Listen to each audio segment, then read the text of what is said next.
Emily sat at the long dining table, her hands resting quietly on her lap. The room was filled with the clinking of cutlery and soft murmurs from the rest of the family, but to her, the silence felt heavy. She had hoped tonight would be different, maybe warmer, maybe kinder. But deep inside, she knew it never really was. Across the table, Margaret's sharp eyes studied her like a judge preparing a sentence. She was the kind of woman whose presence alone demanded respect. Her chin always lifted slightly higher than everyone else's. Finally, she set her fork down with a soft but deliberate clink. The room stilled. "You don't belong in this family," Margaret said, her voice cold and cutting. "Get out of my son's life." The words hit Emily like a slap across the face. For a moment, she could not breathe. Around her, the rest of the family froze, their eyes darting nervously between mother and daughter-in-law. Nobody spoke, nobody laughed, nobody tried to ease the sting. Emily turned her gaze to David, her husband. He sat right beside her, close enough that she could feel the warmth of his arm, yet he seemed 1,000 miles away. His jaw was tight, his eyes fixed on his plate. He did not lift his head. He did not speak. He did not defend her. The silence from him was worse than Margaret's words. It was betrayal without sound. Emily's throat tightened as she forced herself to swallow back the tears that threatened to spill. Her hands trembled in her lap, hidden under the table, as her chest ached from the humiliation. She wanted to scream, to demand that David say something, anything, to prove she wasn't standing alone.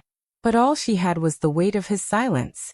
The other relatives exchanged awkward glances. Some cleared their throats, pretending to focus on their plates, unwilling to be caught in the storm.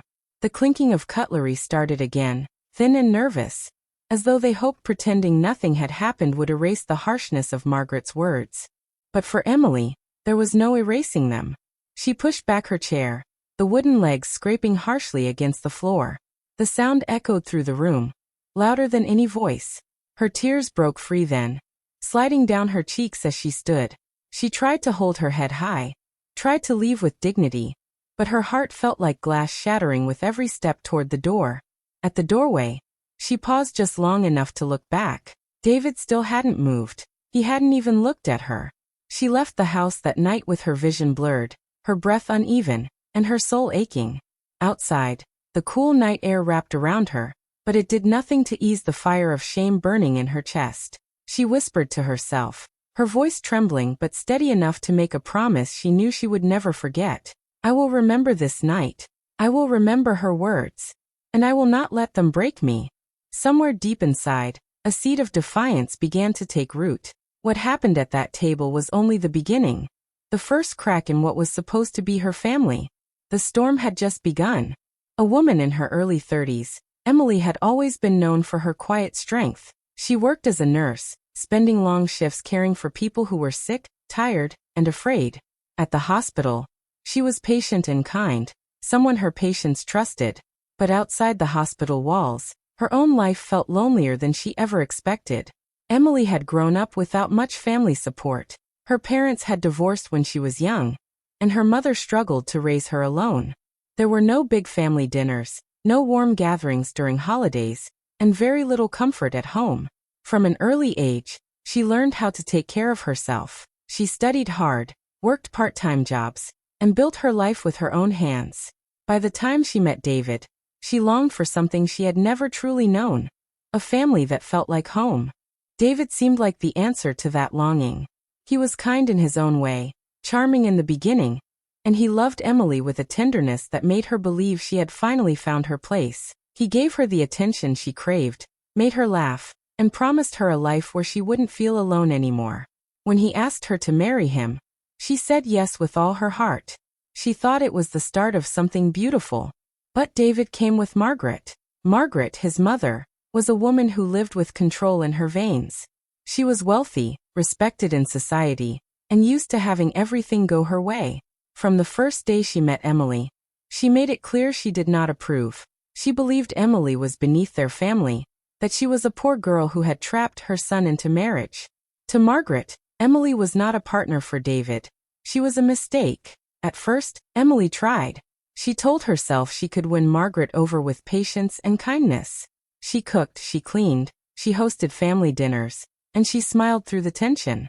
But no matter what she did, it was never enough. Margaret always found something to criticize. The food Emily cooked was too bland or too oily. The clothes she wore were too plain or too flashy. The way she managed her home was sloppy. And the way she carried herself was not fit for David. Emily endured it quietly, thinking David would stand by her. But David's silence became her deepest wound. David loved Emily, but he was deeply tied to his mother. He had grown up depending on her approval, always trying to please her. To him, keeping peace with Margaret mattered more than defending his wife. Whenever Margaret spoke harshly to Emily, he would say, "Don't take it too seriously. That's just how she is." When Emily begged him to speak up, he would sigh and murmur, "It's easier not to fight with her." For Emily, it felt like living in a house where her voice did not matter. She was married, but she often felt like an outsider. She wanted respect. She wanted to feel like she truly belonged, that she had a family who welcomed her. Instead, every sharp comment from Margaret cut deeper. Every moment of David's silence pushed her further into isolation. The marriage that was supposed to bring her comfort began to feel like a place where she was slowly being erased. She still loved David, but love alone was not enough. She would lie awake at night, staring at the ceiling, wondering if she had made a mistake. She wanted so much to build a home where she could feel safe, where she could raise children in love and warmth. But with Margaret's shadow looming over everything, that dream seemed farther away with each passing day. Emily's heart ached not just for herself, but for the idea of family she had always wished for. She wanted a seat at the table where she wasn't questioned, a role in David's life where she wasn't compared, and a chance to live without feeling like she had to prove herself every single day. Yet deep down she knew one thing for certain. She could not keep living in the silence. Something had to change. Emily discovered she was pregnant on a quiet morning after a long night shift at the hospital. She had been feeling unusually tired, her body heavier than normal, and a small voice inside her urged her to take a test. When the result appeared, her hands trembled, and tears filled her eyes. She pressed the test against her chest, whispering, "I'm going to be a mother." It was the kind of news that should have filled her heart with nothing but joy. For Emily, it felt like hope. Hope for a stronger bond with David. Hope for a fresh start. Hope that maybe, just maybe, the child growing inside her would bring them closer. She imagined telling him in a gentle moment, perhaps over dinner or during a quiet evening together. She pictured his eyes lighting up, his arms wrapping around her, and for once, his mother's voice being drowned out by their shared happiness. But the joy didn't last long. A few days later, Emily visited the clinic to confirm her pregnancy. As she stepped out of the doctor's office with the small envelope of results, she felt a shadow fall across her. When she looked up, Margaret was there. Emily froze. She hadn't even noticed Margaret in the hallway, but there she was, her sharp eyes narrowing, already suspicious. "What are you doing here?" Margaret asked, her voice firm and cold. Emily stammered, trying to hide the envelope, but it was too late. Margaret's gaze fell on the corner of the paper peeking from her bag. Her lips curled in disdain. "You're pregnant, aren't you?" Emily opened her mouth, but no words came out. She had wanted David to know first, not like this, not stolen from her. But Margaret didn't wait for an answer. "So this is your plan," Margaret said, her voice rising with each word. "You think you can trap my son with a baby? You think carrying his child will make me accept you? You are manipulative, Emily. Everything about you is a trick." The words stung deeper than any insult Emily had heard before. Her knees felt weak, but she forced herself to stay standing. "It's not like that," she whispered. "This is our baby. David's and mine." Margaret's eyes blazed. "Don't lie to me. I warned you from the start. You don't belong here. And now you dare use a child to lock him down." The confrontation did not stay private. That evening, Margaret brought it up in front of David. Emily stood in the living room, clutching her hands together, waiting for the man she loved to defend her. "She's pregnant," Margaret said, her tone sharp, as if it were a crime. "But don't be fooled, David. This is not love. This is manipulation. She wants to tie you to her forever." Emily's heart pounded. This was supposed to be a beautiful moment, one of the happiest of their lives. Instead, it was twisted into an accusation. She turned to David, tears in her eyes, silently begging him to speak up, to stand by her, to tell his mother she was wrong. But David hesitated. His face showed conflict, his mouth opening and closing as if searching for the right words. Finally he said softly, "Mother, please." But his voice carried no strength. He did not say, "That's not true." He did not say, "I love Emily and this is our child." He only looked uncertain, caught between the two women he claimed to care for. Emily's chest ached. Her joy shattered into sharp pieces. The man she loved, the man she had trusted, stood frozen, unable to protect her even in this moment. Margaret's words rang in the air. "You don't belong in this family. Leave my son before you ruin his life completely." Emily's tears slid down her cheeks as she whispered, "David, is this what you believe too?" But David stayed silent, his eyes cast downward. And in that silence, Emily felt the deepest betrayal of all. What should have been a celebration of new life turned into yet another battlefield, and once again, she was left standing alone. Spreading rumors within the extended family, Margaret painted Emily as a disrespectful and ungrateful wife. At family gatherings, whispers followed Emily from room to room. Some relatives avoided her eyes, while others gave her pitying looks. Margaret told anyone who would listen that Emily insulted her, that she lacked manners, that she was trying to separate David from his family. Emily heard pieces of these stories through cousins and neighbors, and each rumor cut deeper. She had always tried to show respect, even when Margaret treated her coldly. But now, the family she had hoped to belong to looked at her with suspicion. David noticed the tension but chose silence. Whenever Emily tried to bring it up, he would shrug and say, "They'll get over it." But they didn't get over it. Instead, the walls between Emily and the rest of the family grew higher. At home, things began to change too. David withdrew little by little. He spent more time with his mother, answering her calls at all hours. Sometimes Emily would wake in the middle of the night and find him on the phone with Margaret, listening to her complaints. When she asked what they talked about, he would reply, "It's nothing important." But Emily knew better. The stress weighed heavily on her. Her body, once strong and steady, began to feel fragile. She had trouble sleeping. She lost her appetite. Some mornings, nausea twisted her stomach not just from pregnancy, but from the pressure pressing down on her heart. She often pressed her hand to her belly and whispered, "Stay strong, little one. I'll protect you." One evening, Emily was resting on the couch when the doorbell rang. Without warning, Margaret entered, her perfume filling the room like smoke. She carried a folder of papers, her expression sharp and businesslike. "David," she said firmly, handing him the documents, "sign these." David looked confused. "What is this?" "Property transfer," Margaret replied. "It will keep everything safe. You don't want the wrong hands meddling in what belongs to the family." Emily's heart pounded as she caught a glimpse of the papers. They listed properties under David's name. And with Margaret's careful planning, Emily's name was nowhere. It was as though she didn't exist in the life she was building with her husband. Emily rose slowly, her voice trembling but steady enough to cut through the silence. "So this is what you want? To erase me completely?" Margaret gave her a cold smile. "I only want what's best for my son. You're temporary. Family is forever." David's hands shook as he held the pen. He looked from the papers to his mother, then to Emily. He seemed frozen, unable to decide. Emily's chest burned with anger and sorrow. "Do you want me here, David?" she asked, her voice breaking. "Or are you just waiting for me to walk away?" The room went silent. David's lips parted, but no words came. His silence was louder than any answer. Emily felt her knees weaken. Tears blurred her vision as she whispered, "I can't keep fighting alone."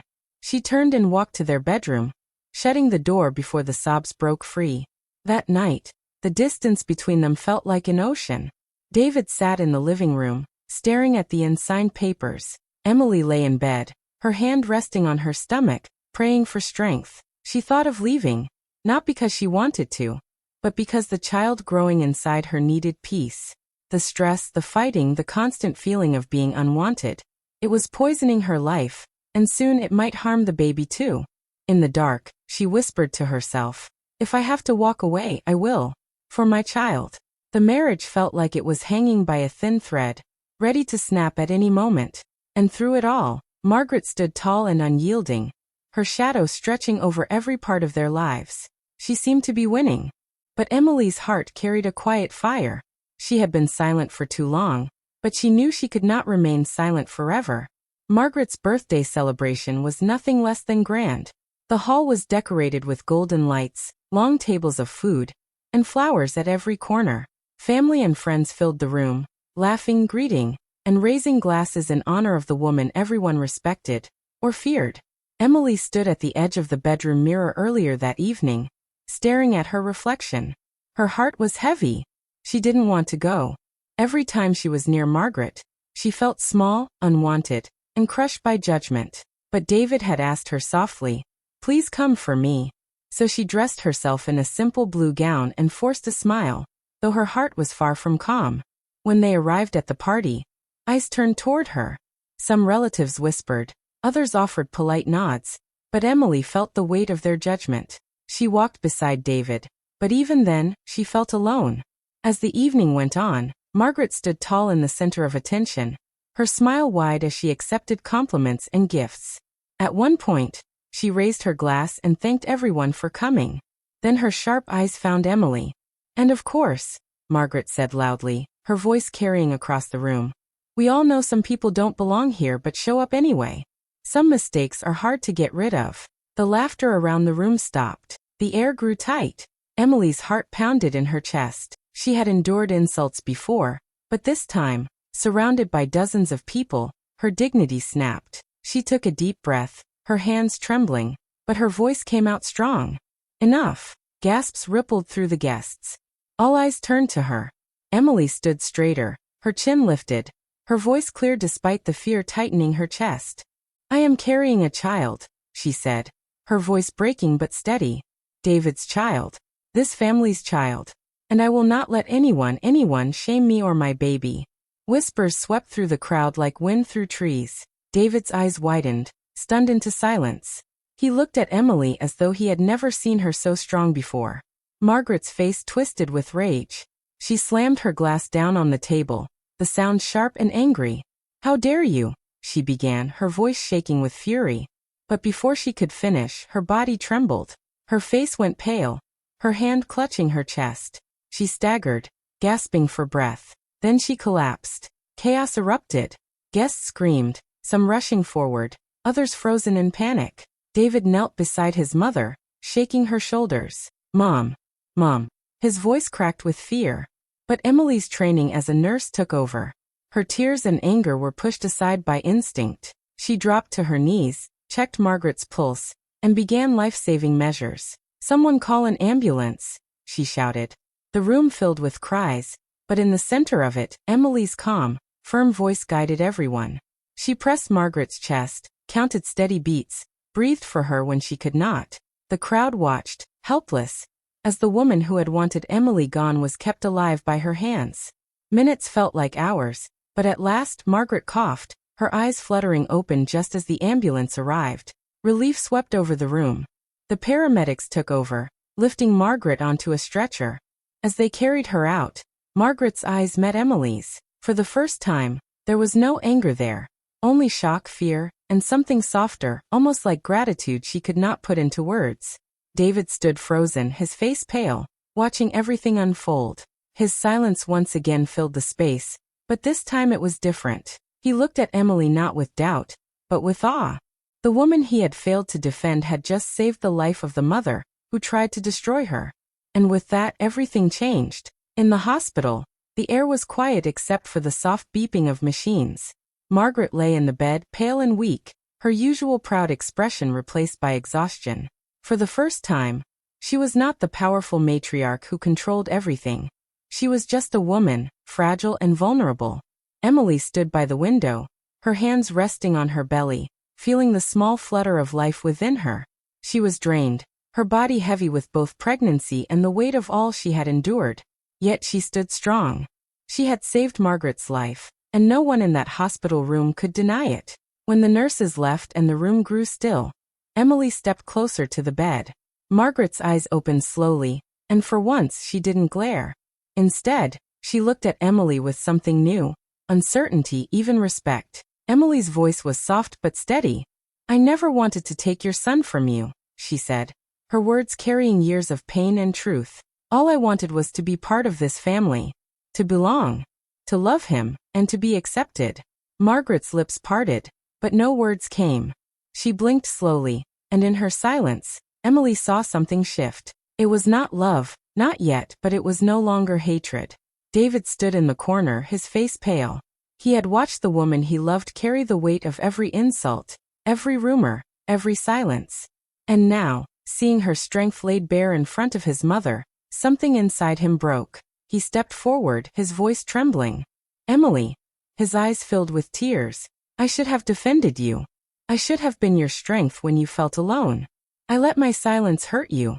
And I can't take that back. But I promise you from now on, I will stand beside you. Even if it means standing against my mother." Emily turned to look at him. For the first time in months, she saw sincerity in his eyes, not hesitation. The words she had longed to hear were finally spoken. Margaret watched the exchange quietly. Her pride would not allow her to give an apology, but she could no longer deny what she had seen. This woman, this daughter-in-law she had tried to erase, had saved her life and carried the future of her family in her womb. When she finally spoke, her voice was weaker than usual. "You're stronger than I thought." It wasn't much, but Emily understood. It was the closest thing to respect Margaret could give. Emily exhaled slowly, a weight lifting from her chest. She realized she no longer needed Margaret's approval to feel whole.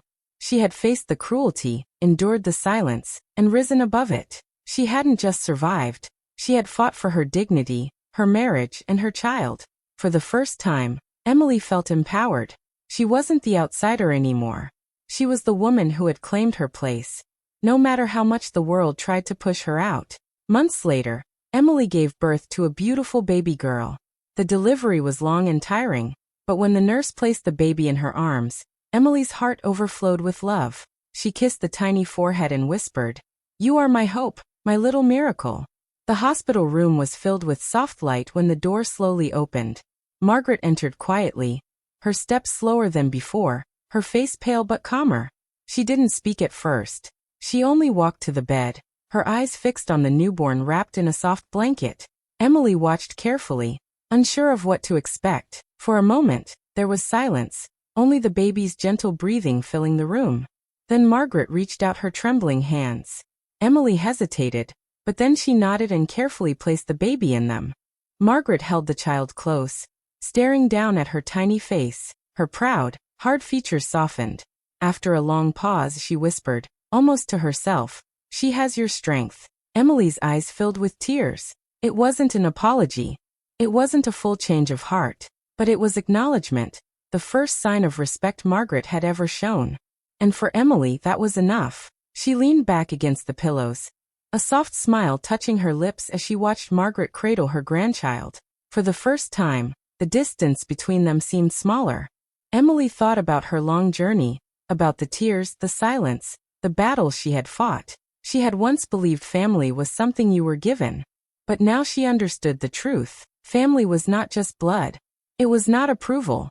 It was the courage to claim your place, even when the world tried to push you out. And Emily had claimed hers. Hi friends, thank you so much for sticking with me till the end. Don't forget to like, share your thoughts in the comments, and hit that subscribe button for more stories. See you next time. Sparkles.